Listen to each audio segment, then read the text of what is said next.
യേശുവാകുന്ന നിത്യസത്യവചനത്തിനായി ഞങ്ങൾ അങ്ങയെ സ്തുതിക്കുന്നു.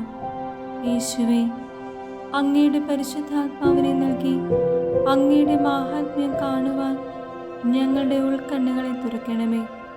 വചനമനുസരിച്ച് അങ്ങയുടെ സാക്ഷിയായി ജീവിച്ച് നിത്യജീവിതത്തിന് ഞങ്ങളെ അർഹരാക്കണമേ. ആമേൻ. സങ്കീർത്തനങ്ങൾ 42-ാം അധ്യായം 1 മുതലുള്ള തിരുവചനങ്ങൾ. ദൈവത്തിനു വേണ്ടി ദാഹിക്കുന്നു. നീർച്ചാൽ തേടുന്ന മാൻപേടയെ പോലെ ദൈവമേ, എൻ്റെ ഹൃദയം അങ്ങയെ തേടുന്നു. എൻ്റെ ഹൃദയം ദൈവത്തിനായി ദാഹിക്കുന്നു, ജീവിക്കുന്ന ദൈവത്തിന് വേണ്ടി തന്നെ.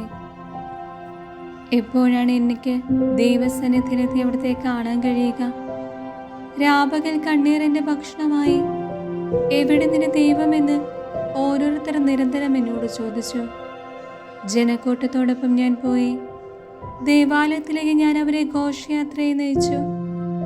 ആഹ്ലാദാരവവും കൃതജ്ഞതാഗീതങ്ങളും ഉയർന്നു. ജനം ആർത്തുല്ലസിച്ചു.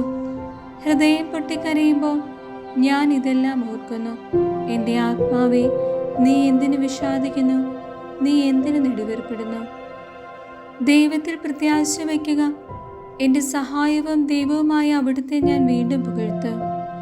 എൻ്റെ ആത്മാവ് വിഷാദം പൂണ്ടിരിക്കുന്നു. അതിനാൽ ജോർദാൻ പ്രദേശത്തും ഹെർമോണിലും മിസാർ മലയിലും വെച്ച് അങ്ങയെ ഞാൻ അനുസ്മരിക്കുന്നു. അങ്ങയുടെ വെള്ളച്ചാട്ടങ്ങളുടെ ഇരമ്പൽ കൊണ്ട് ആഴം ആഴത്തെ വിളിക്കുന്നു. അങ്ങയുടെ തിരമാലകളും ഓളങ്ങളും എൻ്റെ മീതെ കടന്നു പോകുന്നു. കർത്താവ് പകൽ സമയത്ത് തൻ്റെ കാരുണ്യം വർഷിക്കുന്നു. രാത്രികാലത്ത് അവിടത്തേക്ക് ഞാൻ ഗാനം ആലപിക്കും. എൻ്റെ ജീവന്റെ ദൈവത്തോടുള്ള പ്രാർത്ഥന തന്നെ.